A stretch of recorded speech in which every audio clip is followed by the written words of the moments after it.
할렐루야. 오늘도 이곳 가운데 오신 여러분 정말 주님의 이름으로 환영하고 축복합니다. 날이 많이 춥죠. 네, 날도 많이 춥고 또 입은 옷도 두꺼워지고 또 몸도 굼떠지고, 그럼에도 이렇게 이곳 가운데 나오신 여러분 정말 환영하고 축복합니다. 그래서 이 시간에 우리가 또 모였으니 또 하나님을 기쁘게 찬양을 드려야 되는 게 또 우리의 일임을 또 믿고 이 시간 함께 찬양을 드리며 나아갔으면 좋겠습니다. 찬양합시다.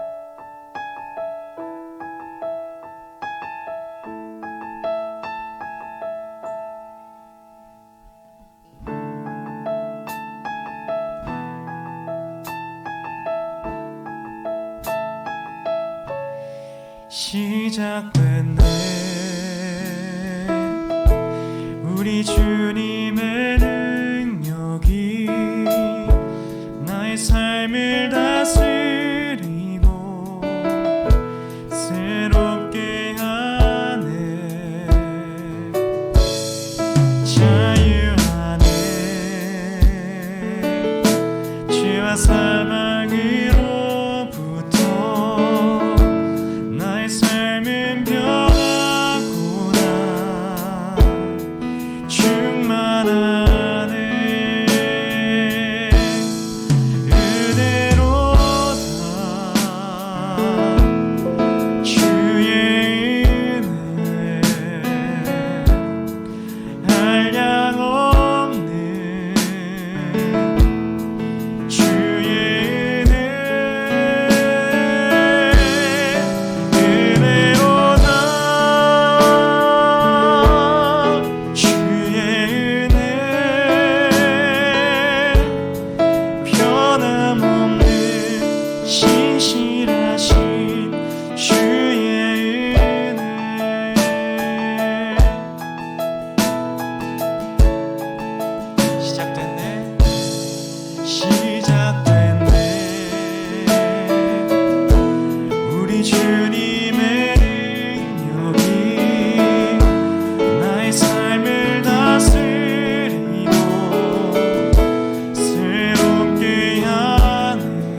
측량할까?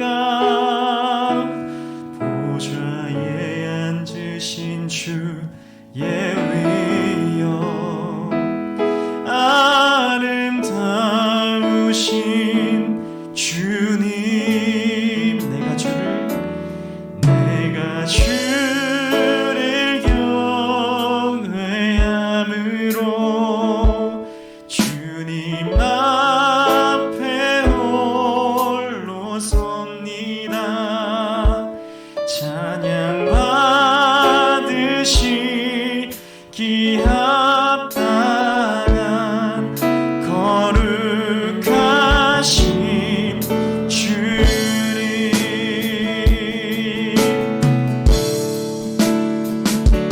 주의 아름다움은 말로나 영원할 수 없고, 주님의 그 놀라우심을 다 표현할 수가 없네. 누가 그 지혜를 깨닫고 누가 깊은 사랑 측량할까? 보좌에 앉으신 주의 위엄, 아름다우신 주님, 내가 주를 경외함으로 주님 앞에 홀로 섭니다. 찬양 받으시기 합당한 거룩하신 주, 내가 주를 경외함으로, 내가 주를 경외함으로 주님 앞에 홀로 섭니다. 찬양 받으시기 합당한 거룩하신 주, 내가 주를 경외함으로, 내가 주를 경외함으로 주님 앞에 홀로 섭니다. 찬양 받으시기 합당한 거룩하신 주님.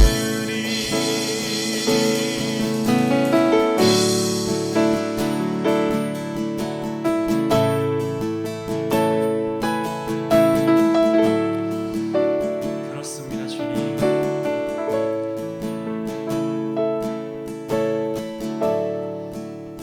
그 다른 이해도 아니고 어떤 다른 생각도 아니고 다른 사람이 시켜서도 아닌 우리의 의지, 저의 의지, 오로지 저 혼자만이 주님 앞으로 나아갑니다. 하나님과 함께하는, 하나님과 단둘이 함께하는 이 시간 속에서 주님 말씀하여 주시고, 주님, 우리가 주님께 드리는 이 찬양 속에서 기쁨을 누려주시옵소서. 오로지 주님 한 분만을 향해 걸어 나갑니다. 주님과 함께하는 이 시간을 위해서 주님 앞으로 나아갑니다. 주님, 영광 받아주시고 찬양 받아주시옵소서. 감사를 드리며 예수님의 이름으로 기도드렸습니다. 아멘.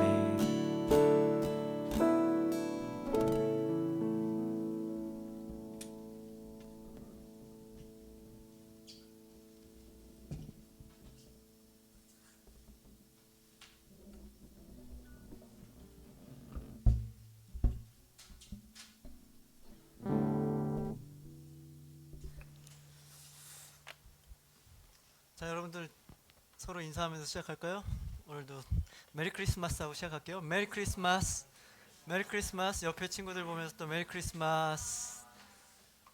자, 한 주간 잘 지냈죠? 날씨가 좀 추워졌어요.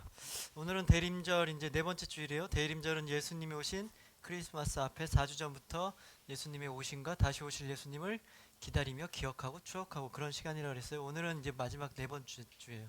그리고 이번 주 토요일이 드디어 크리스마스 성탄절이 되는 거죠.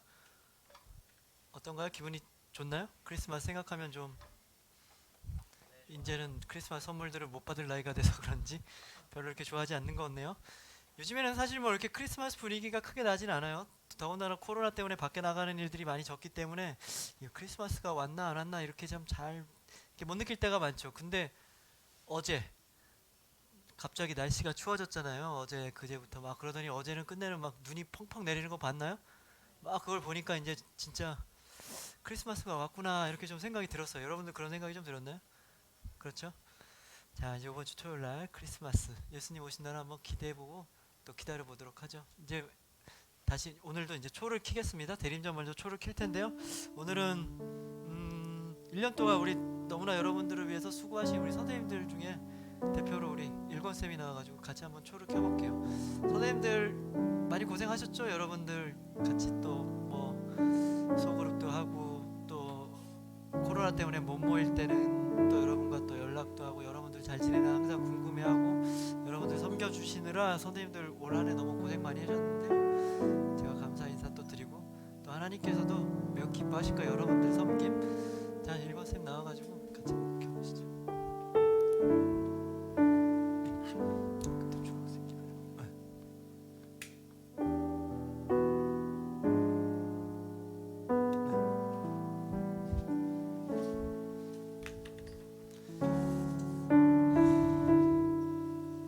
잠시 오늘도 말씀 한 구절 읽고 가겠습니다. 오늘 함께 읽을 말씀은 성경 제일 끝에 무슨 게 있는지 아세요? 성경 제일 끝에가 바로 요한계시록이 있죠. 요한계시록 중에서도 제일 마지막 구절 22장 20절 21절 한번 같이 읽을 거예요. 자막 띄워 드릴 겁니다. 자막 보면서 그 제일 마지막 말씀 성경 제일 끝에 어떻게 끝나는지 한번 같이 읽어보도록 하겠습니다. 시작.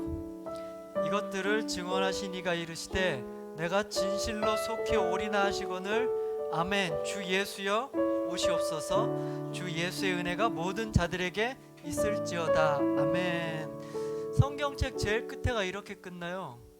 지금 이거 예수님이 하신 말씀이에요. 예수님이 뭐 이것들을 다 증언하신 이가 그 이가 예수님이에요. 예수님이 이것들을 다 증언하시고 끝에 마지막으로 이제 한 마리 더 하셨는데 뭐냐면 진실로 속히 오리라 라고 얘기를 하신 거예요. 그 얘기를 들은 우리들이 아멘 주 예수여 오시옵소서 라고 얘기하고 이제 끝나는 거죠. 성경 처음은 어떻게 시작했나요? 여러분들 기억나죠? 성경 처음 어떻게 시작했어요? 창세기 1장 1장 어떻게 시작하죠? 태초에 하나님께서 천지를 창조하시느라. 다 알고 있죠? 다 외웠죠? 그렇게 시작된 성경이 이렇게 끝나는 거예요. 그럼 그 사이에 어떤 내용이 있을까요? 그 사이에 뭐 우리가 아는 내용들 되게 많잖아요. 모세오경도 있었고 뭐 예수님 얘기도 있었고 시편도 있었고 선지서도 있었고 복음서도 있었고 뭐 여러 가지 있었잖아요. 그것들을 다 뭐라 그러냐면 태초에 천지를 만드신 하나님이 우리를 향한 구원 계획을 세워놓으신 거에 대해서 얘기한 거예요. 우리를 구원을 이루기 위해서 하신 말씀들이란 말이에요. 그리고 마지막에 예수님께서 지금 하신 말씀 내가 속히 오리다라고 하는 것은 이미 우리에게 주어진 이 구원이 확실하게 더 완벽하게 완성된다. 그 예수님이 오신다 다시 오신다라는 말은 완성하시기 위해서 다시 오신다 바로 이 말씀을 하는 거예요. 그러니까 우리는 지금 이미 구원받은 사람들이잖아요. 우리는 구원받은 사람으로서 예수님이 다시 오실 때 그 구원이 완벽해지고 그 구원이 더 이상 어쩔 수 없이 확실해지는 그 순간 그 중간기를 지금 살고 있는 거란 말이에요. 지금 그럼 여러분들 그 중간에 지금 우리 그렇게 살고 있는데 과연 그러면 예수님이 다시 오시기까지 우리 구원이 최종적이고 확정적인 그날이 되기까지 과연 우리는 이 세상에서 어떻게 살아야 할까요? 그러면 어떻게 살아야 될까요? 받은 자로서, 구원이 뭐예요? 하나님의 사랑을 받아들인 거잖아요. 우리 또한 하나님의 사랑을 받은 자로서 그 사랑, 하나님의 사랑에 반응해서 우리도 하나님을 사랑해야 되겠잖아요. 그리고 또 이웃을 사랑하라고 하신 하나님 말씀에 따라 이웃을 사랑하면서 살아야 되는 거죠. 그리고 내 맘대로 내 뜻대로 내 인생을 사는 것이 아니라 나의 하나님이 나의 왕이시고 나의 인생의 주관자 되신다고 생각하고 하나님의 뜻을 따르고 하나님의 말씀에 따라 사는 것이 바로 구원받은 자들이 합당히 나타날 열매를 맺고 사는 삶인 거죠. 바로 우리는 그 삶을 살아야 되는 거예요. 바로 그런 삶을 살다 보면 이 땅 가운데 우리에게 이미진 구원, 또 이 땅 가운데 이미 임한 천국, 또 내가 지금 살고 있는 순간순간 매 순간 하나님이 함께 하신다는 것을 느끼며 살 수 있고요.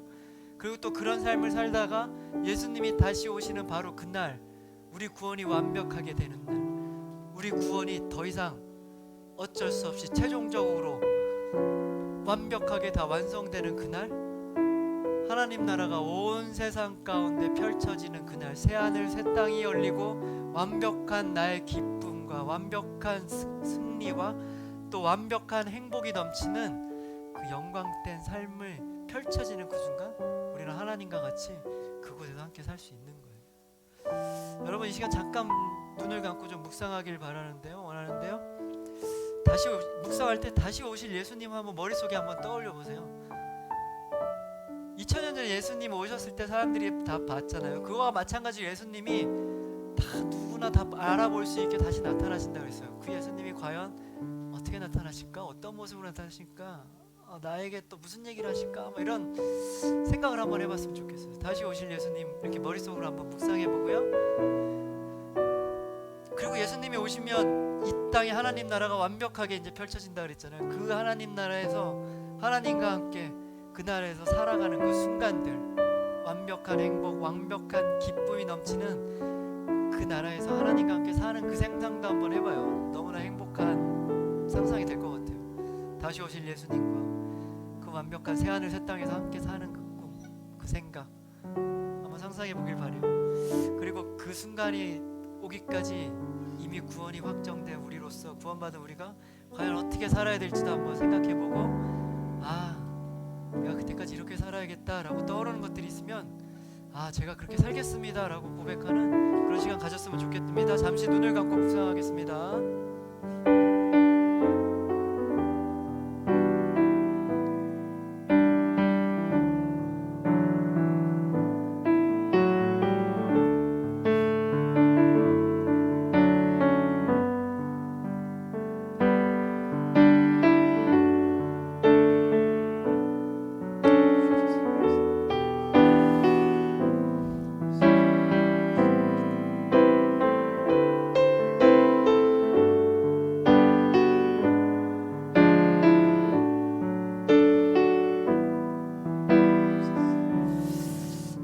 감사합니다. 이 땅에 다시 오셔서 우리의 구원을 완성하신 예수님을 항상 기다리며 또 기대하며 또 이 땅을 사는 순간, 이 땅을 사는 모든 순간마다 진정한 천국 소망을 가지고 살아가는 우리 되게 하여 주시옵소서. 감사드립니다. 이 모든 말씀 우리 주 예수 그리스도 이름으로 기도합니다. 아멘.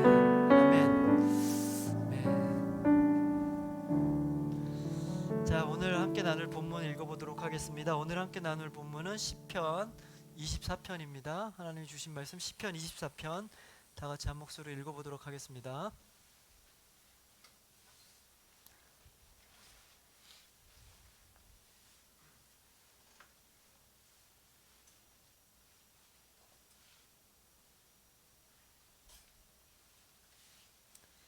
시편 24편 다 찾았나요? 네. 그럼 시편 24편 우리 한 목소리로 다 같이 또 읽도록 하겠습니다. 시작. 땅과 거기에 충만한 곳과 세계와 그 가운데 사는 자들은 다 여호와의 것이로다. 여호와께서 그 터를 바다 위에 세우시며 강들 위에 건설하셨도다. 여호와의 산에 오를 자가 누구며 그의 거룩한 곳에 설 자가 누구인가? 곧 손이 깨끗하며 마음이 청결하며 뜻을 허탄한 데 두지 아니하며 거짓 맹세하지 아니하는 자로다. 그는 여호와께 복을 받고 구원의 하나님께 의를 얻으리니 이는 여호와를 찾는 족속이요 야곱의 하나님의 얼굴을 구하는 자로다. 문들아 너희 머리를 들지어다. 영원한 문들아 들지어다. 영광의 왕이 들어가시리로다. 영광의 왕이 누구시냐? 강하고 능한 여호와시요 전쟁에 능한 여호와시로다. 문들아 너희 머리를 들지어다. 영원한 문들아 들릴지어다. 영광의 왕이 들어가시리로다. 영광의 왕이 누구시냐? 만군의 여호와께서 곧 영광의 왕이시로다. 아멘. 자, 우리는 계속해서 다윗이 지은 시편을 통해서 다윗 그 인생에 일어난 그 사건들 가운데서도 다윗은 과연 어떤 마음을 갖고 있었는지, 또 그리고 다윗은 과연 하나님을 어떻게 생각하고 어떻게 믿고 따랐는지, 그 다윗의 그 진짜 깊은 속마음에 대해서 함께 나누고 있습니다. 오늘은 그 6번째 시간이에요. 먼저 제목 읽고 시작하겠습니다. 다윗과 떠나는 시편 여행 6번째 시간. 다윗과 떠나는, 다시 한번 읽겠습니다. 다윗과 떠나는 시편 여행 6번째 시간. 다윗 잃어버린 벗개를 찾다. 여러분들에게 뭐 본격적으로 얘기 말씀 나누기 전에 영화 얘기를 한 편 하려고 그래요. 여러분들 영화 좋아하시죠?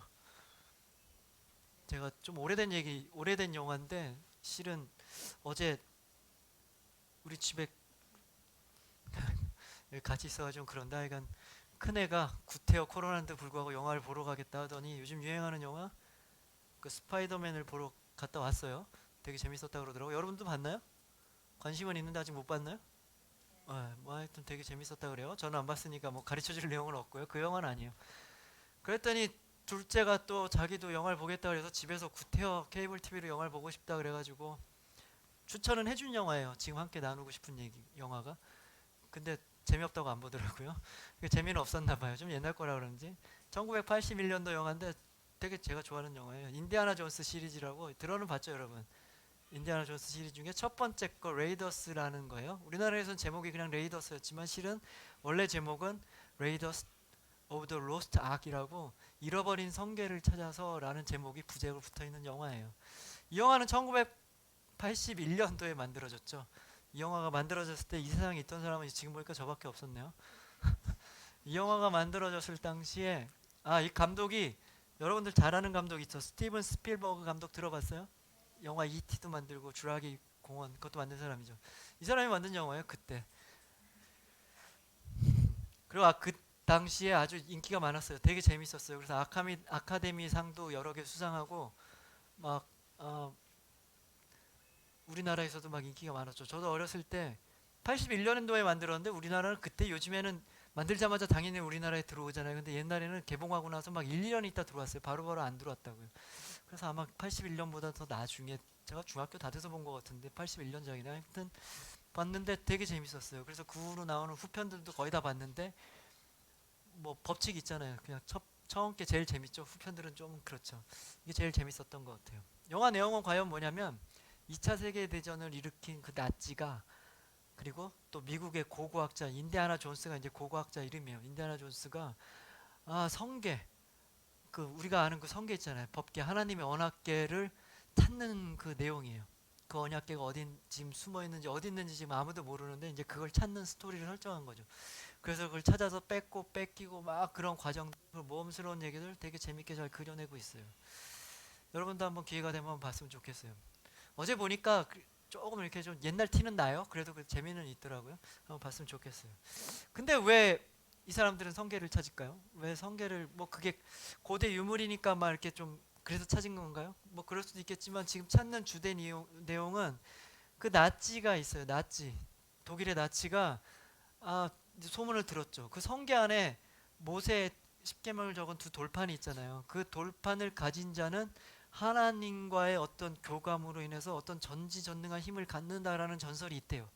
그 전설을 믿은 나치가 세계 정복의 야욕을 갖고 세계 대전을 펼치잖아요. 2차 대전도 막 벌리고 그러니까 그런 힘이 있으면 자기들이 세계를 정복할 수 있겠다는 그런 욕심으로 그 성계를 막 목숨을 걸고 찾은 거였죠. 오늘 함께 읽은 이 시편 있잖아요. 시편은 어떤 배경이냐면 이 비슷한 거예요. 그렇기 때문에 영화 얘기를 한 거죠. 다윗도 왕이 되자마자 그동안 잊어버렸던 그 성계를 찾는 일을 해요. 그래서 성계가 들어온 날 막 춤을 췄다는 얘기들 여러분들 많이 들어봤죠. 바로 그걸 배경으로 오늘 시편을 다윗이 썼던 거죠. 지난주에 나눈 것은 드디어 이제 다윗이 왕이 됐어요. 그 어려운 가운데서도 왕이 됐어요. 근데 다윗이 왕이 됐지만 뭐 이스라엘 전체를 다스리는 왕이 된 게 아니라 저기 헤브론 조그만 저기 촌구석에 그 조그만 뭐 리더십 뭐 리더 족장 뭐 요쯤 되는 왕으로밖에 되지 않았단 말이에요. 그러던 중에 이제 이스라엘 전체를 다스리는 그 사울의 왕에 이제 사울의 아들 이스보셋이 왕이 되었어요. 그래도 다윗은 기다렸죠. 하나님께서 하심을 기다리고 있었단 말이에요. 그러던 중에 이제 거기서 이제 또 사건이 일어나요. 쿠데타가 일어나서 이스보셋을 죽이고 사람들이 이제 다윗에게 와서 이스라엘 전체를 다스리는 왕이 되어 달라고 하죠. 그래서 드디어 이제 다윗은 이스라엘 전체의 왕이 되는 거예요. 그래서 헤브론 저 구석에 계속 있을 수는 없고 이스라엘 전체를 잘 다스릴 수 있는 중앙으로 가자 해서 예루살렘으로 가게 됐죠. 그리고 당시 예루살렘을 점령하고 있던 여부스 사람들을 다 물리치고 그 안에 있던 시온성을 빼앗아서 다윗성으로 이제 만들어 버린 거예요. 그래서 이제 예루살렘이 이스라엘 전체를 다스리는 수도가 됐고 다윗의 본거지가 된 거죠. 이렇게 이제 이스라엘 전체를 다스리는 이제 왕이 됐어요, 다윗은. 그런데 마음에 욕심이 생기죠. 하루 빨리 이 어지러웠던 전국을 빨리 안정시키고 싶은 거죠. 그리고 나의 왕권을 더 강하게 빨리 공고히 하고 싶었었던 욕심이 생겼던 거예요. 그리고 흩어졌던 이스라엘을 딱 하나로 뭉쳐서 강한 나라가 되기를 원했던 거죠. 그러나 이스라엘은 그렇게 쉬운 게 아니었어요. 그렇게 되는 게. 왜냐하면 지금 사울이 죽고 그 아들도 죽고 다윗이 왕이 됐잖아요. 근데 아직도 이스라엘에는 사울을 따르는 사람들도 남아 있었을 거란 말이에요. 그 사람들 입장에서 보면 다윗은 그냥 쿠데타로 왕이 된 사람에 불과하단 말이에요. 그리고 이스라엘은 12지파가 있잖아요. 다윗은 유다 지파 사람이에요. 나머지 사람들이 다윗 말을 그렇게 따라주지 않을 수도 있단 말이에요. 이렇게 분열이 되기가 쉽단 말이죠. 그래서 하나로 만드는 것 아직은 쉽지 않은 일이에요. 무척 어려운 일이란 말이에요. 그러던 다윗에게 한 가지 생각이 떠올랐던 거죠. 바로 하나님의 그 궤를 예루살렘 자기 성으로 갖고 오는 계획을 세운 거예요. 왜 갖고 오고 싶었냐면 하나님의 임재를 상징하는 이 법궤, 이스라엘 사람들이 그렇게 소중하게 생각했었던 그 법궤 있잖아요. 이스라엘 사람들이 이집트를 탈출했을 그때부터 메고 다녔던 그 법궤, 여리고성을 점령했을 때 들고 돌았잖아요. 그 법궤 지금은 잊어버려서 어디 있는지 잘 뭐 기억도 가물가물하지만 그 법궤를 다시 딱 예루살렘 내 앞으로 내가 딱 가져오면 명실상부하게 사람들은 예루살렘을 저기가 중심이라고 생각을 하겠죠. 법궤가 있는 데기 때문에.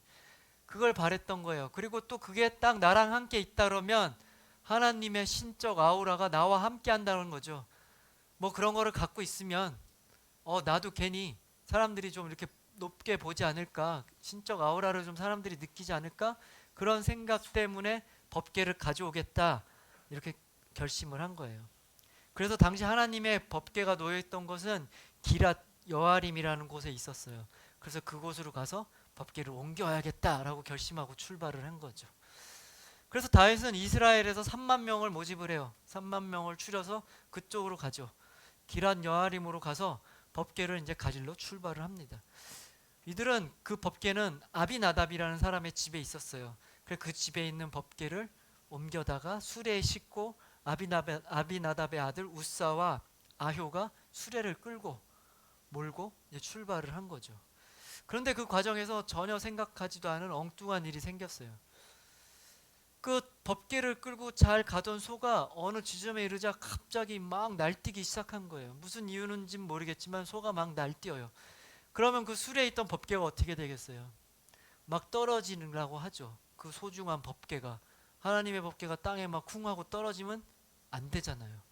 그래서 수레를 몰던 우사가 잽싸게 뛰어가서 땅에 떨어지기 전에 수레를 잡았죠. 근데 어떤 일이 벌어졌죠? 그 수레에 손을 대자마자 우사가 그 자리에서 즉사를 하게 돼요. 그 자리에서 죽게 된단 말이에요. 그 광경을 본 다윗은 깜짝 놀래고 또 당황하게 됐어요. 그래서 더 이상 하나님의 궤를 옮기는 것 포기해버리고 오벳 에돔이라는 사람의 집에 궤를 놔두고 그냥 다시 예루살렘으로 돌아오죠. 여러분도 이 얘기 잘 알 거예요. 그쵸? 우사라는 사람이 벗게 손을 댔다 죽었던 얘기 여러 번 많이 들어봤을 거예요. 근데 여러 번 듣긴 했지만 저도 그렇고 여러분도 그렇고 의문이 있을 거란 말이에요. 그거 그렇다고 이렇게 우사가 죽어야 되나 이런 생각이 좀 들죠. 벗개가 그럼 땅에 떨어지게 그냥 놔두나 이런 생각이 좀 든단 말이에요. 우사가 잘못한 건 아니잖아요. 하나님의 벗개가 땅에 그냥 떨어지게 놔둘 수는 없는 거잖아요. 그래서 손을 댔는데 죽을 수밖에 없었다. 좀 이상해요. 의문이 든단 말이에요. 그러나 우사라는 한 사람의 스토리에 우리가 초점을 맞추지 말고 전체 사건의 맥락에서 다윗이 왜 그렇게 했는지 그 의도까지 생각해 보면 또 이해 못할 일도 아닌 거죠. 다윗은 지금 자기 정권의 유지를 위해서 하나님을 이용할 목적으로 지금 법궤를 옮기고 있는 거예요. 그렇죠? 그는 법궤가 뜻이 뭐야? 하나님을 만나고 하나님을 찬양한다 그런 거잖아요. 그런 걸로 법궤를 가져온 게 아니라 자신의 정치에 위해 이용하기 위해서 하나의 상징이나 하나의 도구, 나의 이익을 채워줄 도구로서 생각하고 법궤를 지금 가져왔단 말이에요. 그걸 어떻게 알아요? 다윗이 진짜 그랬을까요? 라는 의문이 들죠. 바로 다윗의 행동을 보면, 다윗의 태도에 보면 그 잘못된 의도를 알 수 있단 말이에요. 법궤는 원래 어떻게 옮기라 그러면 하나님이 말씀하셨을 때 법궤는 제사장과 레위인들이 정결 의식을 한 후에 어깨에 매서 옮기라 이렇게 돼 있죠. 여리고성 점령할 때 한번 생각해 봐요. 제사장들이 다 이렇게 법궤를 어깨에 메고 가는 거 기억나죠. 근데 다윗은 전혀 신경을 안 썼어요. 하나님 말씀을 무시한 거죠. 뭐 그런 거 따지지 않았단 말이에요. 지금 당장 그 법궤가 내가 필요해요. 이용하고 싶은 마음에 그냥 내 맘대로 한 거죠. 그래서 그냥 아무나 가서 그냥 법궤 실으라 그러고 수레에다 그냥 실어서 소에다가 소에 그 수레를 해가지고 끌고 그냥 온 거죠.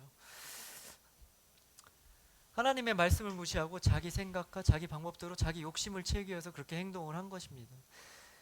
그러니까 이런 우사의 죽음은 다윗 자신의 권력을 위해서 하나님까지 이용하려는 이런 다윗의 이 나쁜 잘못된 행동, 그 일이 진짜 벌어지려는, 그 일이 완성되려는 그 찰나 하나님께서 다윗에 대한 경고로 이 일이 벌어졌다라고 하면 또 이해가 될 수 있는 거죠.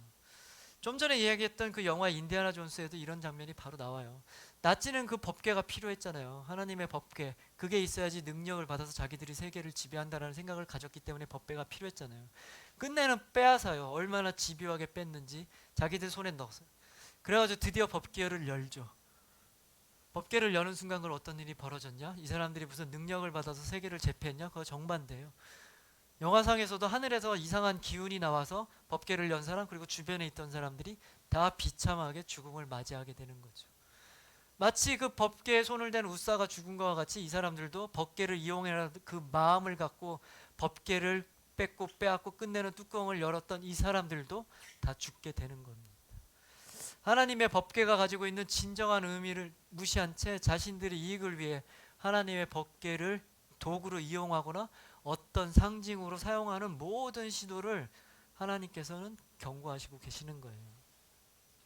이렇게 법궤를 가져오지 못했잖아요. 그리고 오벳 에돔의 집에 맡겨놓고 예루살렘으로 다시 돌아온 다윗은 아마 고민에 빠졌을 거예요. 어떤 고민에 빠졌을까요? 왜 이런 일이 생겼을까라는 생각을 좀 해봤겠죠. 왜 그냥 싫고 하면 될 텐데 왜 그렇게 됐을까? 그리고 또 내가 그 일을 해서 괜히 애꿎은 우사가 죽었구나라는 죄책감도 좀 들었을 거예요. 그리고 그 법궤에 대해서 막 생각해 보면 법궤는 이게 복을 가져다 주는 건데 이게 뭐 복은커녕 화를 가져다 줬잖아요. 그래서 이걸 이제 포기를 해야 되나? 이게 화의 물건인가? 라는 생각도 했을 거고 또 그렇게 생각해 보면 꼬리에 꼬리를 물겠죠. 우리 조상들 옛날에 법궤를 갖고 있었을 때 큰 복을 받았단 말이에요. 그러면 조상들은 받은 복은 또 뭐야? 근데 나는 왜 화를 받아? 그럼 조상들은 그때 어떻게 법궤를 생각하고 하나님의 법궤를 어떻게 다뤘는가? 어떻게 옮겼는가? 뭐 그런 생각들을 막 꼬리에 물고 하고 있었을 거란 말이에요. 그러던 중에 한 가지 소식이 들려요. 어떤 소식이 들냐면 오벳 에돔에 맡겨놓은 법궤로 인해서 그 집안이 하나님으로부터 큰 축복을 받았다는 소식을 듣게 되죠. 성경에는 오벳 에돔이라는 사람이 어떤 사람이다 뭐 이렇게 기록은 없어요. 근데 생각을 해보면 이 사람은 되게 경건하고 거룩한 사람이었을 것 같아요. 그렇기 때문에 다윗이 지금 급하게 그 집에 맡겨놨겠죠. 그냥 아무나 뭐 모르는 사람, 잘 모르는 사람한테 그냥 맡겨놓지는 않았겠죠. 거룩하고 그리고 이 사람이 아주 뭐 하나님을 경외하는 사람이기 때문에 맡겨놨을 거란 말이에요. 하지만 이 오베데돔도 봤을 거 아니에요? 우사가 괜히 그거 잘못 만졌다 죽는 걸 봤잖아요.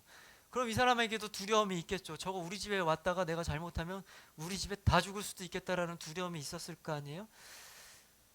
그럼에도 불구하고 오베데돔은 그 법궤를 맡았어요. 그리고 법궤가 그런 거라는 걸 알기 때문에 정말 소중하게 법궤를 달았겠죠. 아마 정성을 다해서 법궤를 아마 모셔두었을 거예요. 그렇게 그 법궤는 그의 집에서 3일 동안 있으면서 3개월 동안 있으면서 하나님이 주신 큰 축복을 그 집 가운데 내려주신 거죠. 바로 그 오벳에돔의 집에 하나님의 은혜, 축복이 임했다는 소식을 듣는 순간 다윗의 머리를 이렇게 딱 스치고 지나가는 한 가지 깨달음이 있었을 것 같아요. 어떤 깨달음이었는지 1절 2절 말씀 우리 함께 읽어보도록 하겠습니다. 1절 2절 말씀 시작. 땅과 거기에 충만한 것과 세계와 그 가운데 사는 자들은 다 여호와의 것이로다.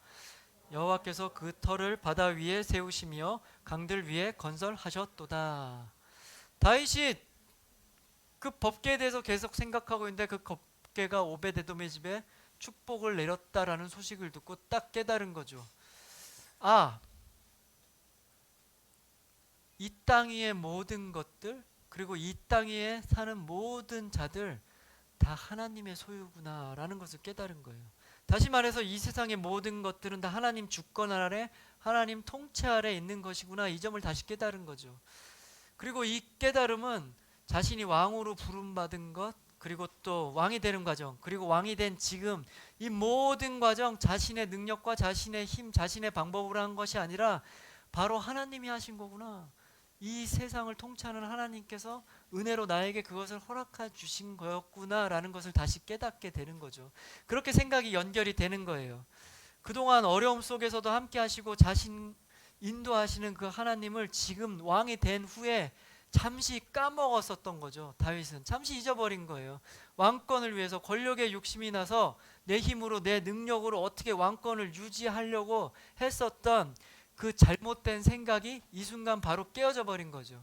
그거조차도 내 이름으로 하는 것이 아니라 하나님이 하시는 거다. 근데 왜 내가 내 힘으로 왕권을 유지하고 내 권력을 유지하기 위해서 내 마음대로 그런 행동을 했을까? 라고 자기가 잘못한 것에 대한 깨달음이 있었던 거죠. 그런데 이런 깨달음이 없이 성경에서 계속 엉뚱한 행동을 했던 사람이 있어요. 바로 누구냐면 다윗 전의 왕 사울이죠. 사울도 왕이 되자마자 계속 엉뚱한 짓을 하잖아요.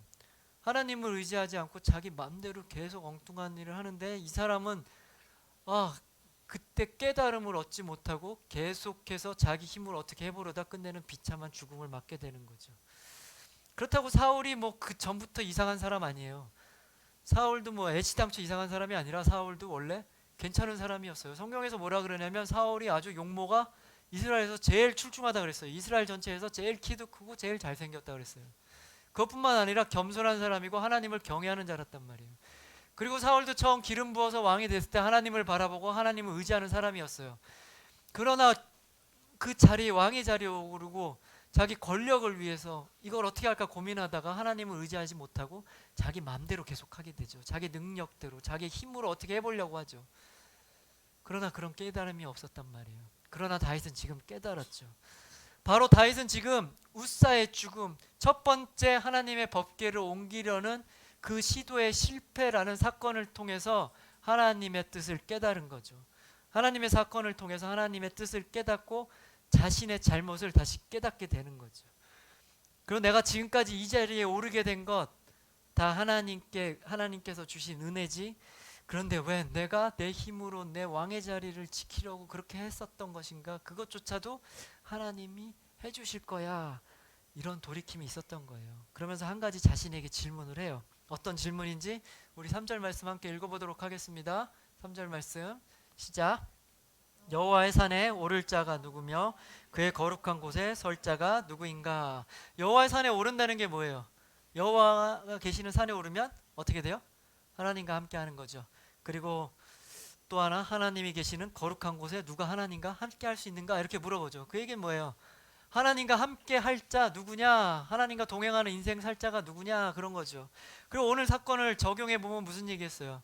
하나님의 궤, 하나님의 임재를 상징하는 하나님의 궤를 진짜 잘 가져올 사람이 누군가, 하나님의 궤와 함께 할 수 있는 사람이 누군가라고 물어보는 거죠.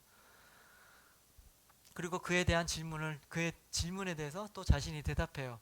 자신이 던진 질문에 어떻게 대답하는지 우리 4절 말씀 또 함께 읽어보도록 하겠습니다. 4절 말씀 시작. 곧 손이 깨끗하며 마음이 청결하며 뜻을 허탄한 데에 두지 아니하며 거짓 맹세하지 아니한 자로다. 자, 이런 사람이 하나님과 함께 할 수 있고 하나님의 궤를 또 운반할 수 있고 하나님의 임재를 상징하는 궤를 만날 수 있다는 거죠. 어떤 사람이요? 손이 깨끗한 자. 여러분 요즘 손 깨끗하게 잘 씻죠? 코로나라. 여기서 말하는 손이 깨끗한 자는 항상 뭐 손을 깨끗하게 씻는 자 그 얘기가 아니고 행실이 바른 자예요. 행실, 행동, 태도 그것이 올바른 사람. 그리고 두 번째 뭐냐면 마음이 청결하다. 마음이 청결하다 무슨 얘기인지 알겠죠? 흠이 없이 정결하다는 거예요. 그리고 뜻을 허탄한 데 두지 않고 그럼 어디 둬야 돼요? 허탄한 데 두지 않고 그럼 어딜 둬야 될까요? 뜻을 하나님께 둬야 되는 거죠.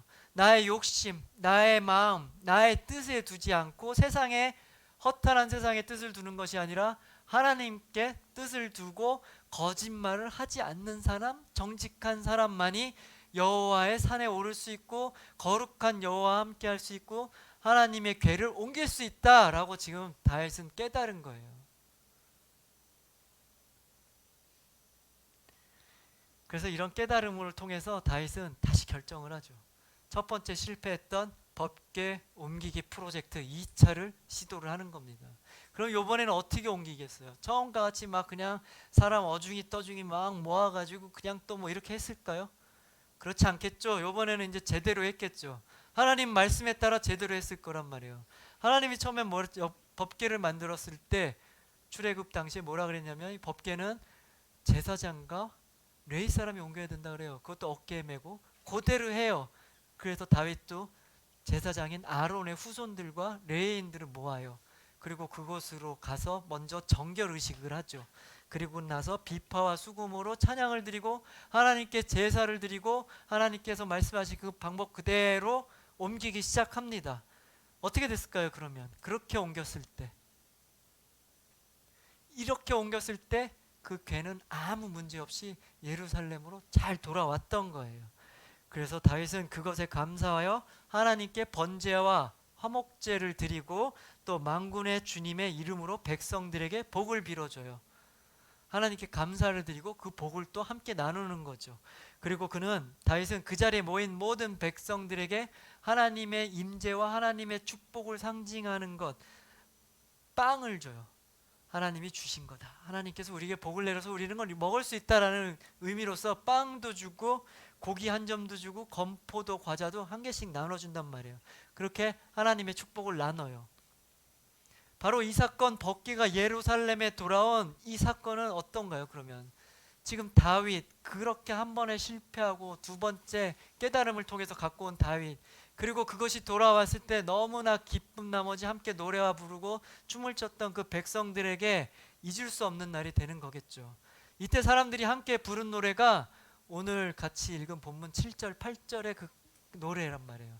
어떤 가사로 노래를 불렀는지 우리 7절 8절 말씀 함께 또 읽어보도록 하겠습니다. 시작. 문들아 너희 머리를 들지어다. 영원한 문들아 들릴지어다. 영광의 왕이 들어가시리로다. 영광의 왕이 누구시냐? 강하고 능한 여호와시요 전쟁에 능한 여호와시로다. 여러분 이 가사 들어봤죠? 찬양 이거 안 해봤나요? 괜찮아요. 좀 이따 할 거예요. 문들아 머리 들어라 뭐 이런 찬양 있잖아요. 이게 문들이 무슨 문들이겠어요? 바로 하나님의 궤가 들어가는 예루살렘 거기에 있는 다윗성의 문이겠죠. 다윗성을 지키고 있는 문, 빨리 열으라는 거죠. 누가 들어가요? 하나님이 들어간다는 거잖아요. 능력의 하나님, 전쟁에 능하신 하나님, 강하신 하나님, 그 하나님의 임재를 상기하는 법궤가, 하나님의 궤가 들어간다. 문들아 머리 들어라 라고 얘기하죠. 문들아 머리를 어떻게 들어? 난 처음에 저도 어렸을 때 그랬어요. 근데 생각해 보면 이런 문만 있는 건 아니잖아요. 문들이 이렇게 열리는 거 있죠. 이렇게 중세 시대 영화 생각해 보면 문이 이렇게 열리잖아요. 왜 문들아 머리 들어라 지금 이렇게 얘기하는 거예요. 무슨 얘기인지 알겠어요? 그걸 지금 백성들이 나와서 너무나 기쁜 나머지 지금 찬양을 하는 거예요. 이렇게 하나님의 법궤 들어온 날 백성들은 이런 찬양을 하고 다윗은 어땠어요? 여러분 잘 알듯이 너무나 기쁜 나머지 막 춤을 추다가 옷이 벗겨질 정도로 그럼에도 창피한 줄도 모르고 계속해서 그 기쁨에 춤을 췄단 말이에요. 하나님이 자신들과 함께 하신다는 그 사실, 우리에게 또 함께 하시면서 축복을 내려주신다는 그 사실, 그 사실이 이토록 기쁘고 신나는 일이었기 때문인 거예요. 그동안 이스라엘을 이끄시고 복 주시는 그 하나님이 지금 다시 임재하셔서 법궤가 들어옴으로써 또 임재하셔서 우리에게 앞으로도 복을 주시고 우리와 함께 하실 거다라는 믿음이 있었고요. 또 하나님께서는 우리에게 계속 함께 하시면서 지금 앞으로의 이스라엘에게도 하나님께서 축복하실 거다라는 믿음이 있었기 때문에 이런 임재와 축복으로 인해서 이들은 매우 기쁨을 누리고 이런 노래를 할 수밖에 없었던 거예요. 법궤가 들어와서 왜 사람들이 노래했는지 그 마음이 바로 이건 거예요. 여러분들, 이렇게 하나님의 법궤가 돌아온다는 것은 하나님과의 만남이 다시 시작되는 거예요. 그리고 하나님의 만남이 다시 시작된다는 것은 바로 하나님을 예배하고 하나님을 찬양하고 하나님께 기도와 간구와 올려드리는 하나님과의 모든 것이 하나님과 함께하는 동행하는 인생이 다시 시작된다는 거죠. 왕의 자리에 올라선 다윗은 처음에 그 하나님이 동행한다는 사실을 잠시 까먹었단 말이에요. 그동안 함께 하신 하나님을 까먹고 내 힘으로 내 능력으로 앞으로 어떻게 살아야 되나 고민해서 잘못된 행동을 했단 말이에요. 그러나 하나님은 그런 다윗의 생각을 고쳐주셨죠. 그 하나님은 어떤 분인지, 그리고 또 하나님은 내가 너의 인생의 주권자 되신다는 것을 은혜로 깨닫게 했어요. 그리고 그 깨달음을 통해서 다윗은 다시 하나님과의 만남이 회복됐고 다시 시작됐고 그 회복으로 인해서 그의 삶 가운데 기쁨이 넘쳐나게 된 거예요. 여러분들 마음속에도 분명히 하나님을 만나는 자리가 있을 거란 말이에요. 그러니까 여러분 마음에도 하나님의 법궤가 분명히 있단 말이에요. 여러분의 마음속에 있는 하나님의 법궤는 과연 어디 있나요? 지금 이 순간 여러분 삶 가운데 하나님의 법궤는 여러분 마음속에 어디 있나요? 저는 여러분 마음 한 구석 한 가운데 그 법궤가 있게 되기를 축복합니다. 항상 마음속 가장 중요한 곳, 가장 중심에 하나님의 법궤가 자리 잡고 사는 인생 되기를 축복합니다. 혹시 여러분 마음 가운데 한가운데 있지 않고 저 있긴 있는데 저 구석에 그냥 처박혀서 먼지 잔뜩 쌓이고 어쩌다 한 번씩 법궤가 있나 잘 있나 이렇게 쳐다보는 그런 법궤가 아니라 항상 여러분 마음속에 가장 중요한 가장 가슴 깊이 가운데 자리 잡고 여러분 인생을 항상 함께하는 그런 법궤가 여러분 마음속에 있기를 항상 축복합니다. 그 구석에 있는 먼지들 다 훌훌 털어버리고 그 법궤를 옮기길 바래요. 그리고 혹시 또 여러분 가운데 법궤가 뭐 가운데 잘 있기는 한데 그 법궤가 하나님을 만나간 진정한 자리가 아니라 내 욕심을 채워주는 도구나 무슨 상징 뭐 이쯤으로 생각하고 있다면 여러분들 오늘 다윗이 그런 착각에서 깨어져서 다시 깨달음이 있었던 것 같이 여러분들도 깨어나서 여러분들 다시 깨달아서 진정한 하나님을 예배자로 다시 서는 예배자로 회복하는 여러분 되기를 축복합니다. 바로 그 하나님의 하나님의 법궤가 내 마음 가운데 잘 있고 내가 진정한 예배자로 사는 그런 인생을 통해서 오늘 다윗과 그 백성들이 너무나 기쁜 나머지 춤을 추고 노래를 했던 것 같이 그런 기쁨이 넘쳤던 것 같이 여러분 인생도 그런 기쁨과 그런 즐거움이 항상 가득한 여러분 삶 되시기를 주님의 이름으로 축복합니다. 아멘. 아멘. 자, 우리 찬양하도록 하겠습니다. 아까 그 7, 8절 가사로 만든 찬양인데 여러분들 분명히 불러보셨을 거예요. 여러분들 이 찬양할 때 여러분 마음 가운데 나의 하나님의 만나는 하나님의 법궤가 나의 가슴속 가운데 있는 게 나도 이렇게 기쁜 일이구나 한번 생각을 하면서 이 찬양 함께 했으면 좋겠습니다. 함께 찬양하도록 하겠습니다.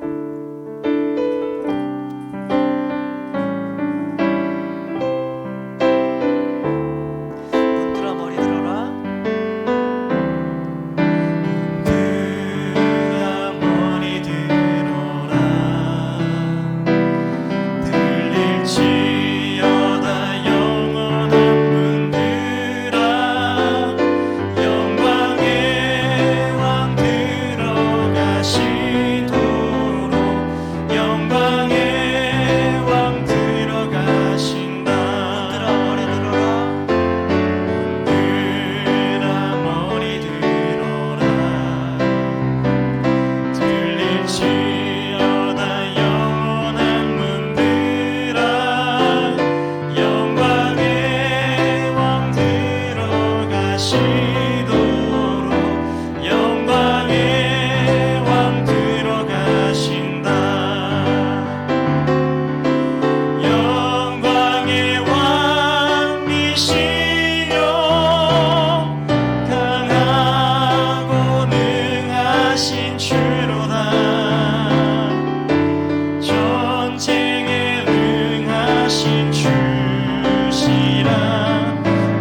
않나요? 너무나 좋지 않나요? 여러분들 그 깨달은 다윗과 백성들이 부른 노래가 바로 이거예요. 여러분들 기쁘죠? 무슨 얘기인지 여러분들 분명히 깨달았죠? 여러분들 기쁨으로 찬양했으면 좋겠습니다. 되게 진지한 얼굴을 하고 힘들어하는 얼굴 하면서 찬양하는 게 기쁘게 찬양했으면 좋겠습니다. 우리 마지막으로 한 번 더 찬양했습니다. 문들아 머리 들어라. 문들아 머리 들어라. 문들아 머리 들어라. 들릴지어다 영원한 문들아. 영광의 왕 들어가시도록 영광의 왕 들어가신다. 영광의 왕이시여 강하고 능하신 주로다. 전쟁에 능하신 주시라. 다 찬양 위대하신 왕. 왕께 만세. 왕께 만세. 당신은 영광의 왕이라. 다 찬양 위대하신 왕. 왕께 만세. 왕께 만세. 당신은 영광의 왕이라. 다 찬양 위대하신 왕. 다 찬양 위대하신 왕. 다 찬양 위대하신 왕. 고맙습니다. 하나님 아버지, 언제나 우리 삶 가운데 함께하여 주시고 우리 삶을 주관하여 주시고 인도하여 주시고 복 주시는 그 하나님을 내 마음 정 가운데 가장 깊고 가장 소중한 곳에 항상 모시고 사는 인생을 통해서 그 하나님만을 기뻐하며 감사하며 오늘 이스라엘 백성들이 불렀던 이 감사의 찬양, 기쁨의 찬양을 부르며 살아가는 우리 인생 될 수 있도록 주님 함께하여 주시옵소서. 항상 감사와 기쁨의 찬양이 넘쳐나는 우리의 삶을 살게 하여 주시옵소서. 감사드립니다. 이 모든 말씀 우리 주 예수 그리스도 이름으로 기도합니다. 아멘. 아멘. 하나님께 감사와 영광의 말씀 드려드리겠습니다.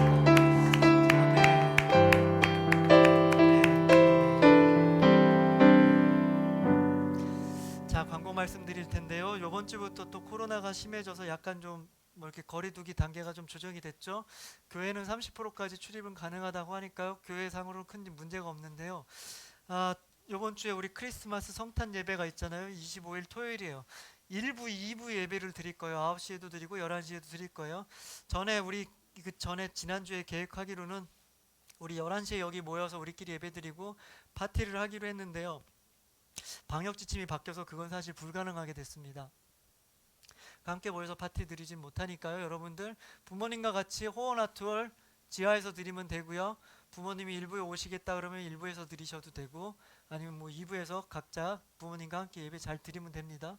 성탄절 예수님 오신 날 우리 그날 함께 예배 드리면서 예수님 성탄 오심을 축하하고 또 다시 오실 예수님을 기대하는 그런 예배 꼭 여러분들 잘 드렸으면 좋겠습니다.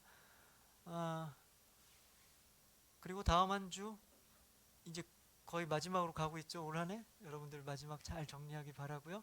그리고 계속 심해지고 있잖아요. 학교에서도 코로나 걸리는 친구들 많다 그러던데 여러분들 항상 마스크 잘 쓰고 손 잘 씻고 항상 조심해서 잘 보내기 바랍니다. 그럼 토요일 날도 만나고 다음 주일 날 또 만나요. 다음 주 두 번 만나겠네요. 표정들이 반갑죠? 좋죠? 우리 딸 맞아. 자, 주기도문으로 예배 마치겠습니다. 시작. 하늘에 계신 우리 아버지여, 이름이 거룩히 여김을 받으시오며 나라가 임하시오며 뜻이 하늘에서 이루어진 것 같이 땅에서도 이루어지이다. 오늘 우리에게 일용할 양식을 주시옵고 우리가 우리에게 죄 지은 자를 사하여 준 것 같이 우리 죄를 사하여 주시옵고 우리를 시험에 들게 하지 마시옵고 다만 악에서 구하시옵소서. 되게 나라와 권세와 영광이 아버지께 영원히 있사옵나이다. 아멘. 예배를 마쳤습니다. 다음 한 주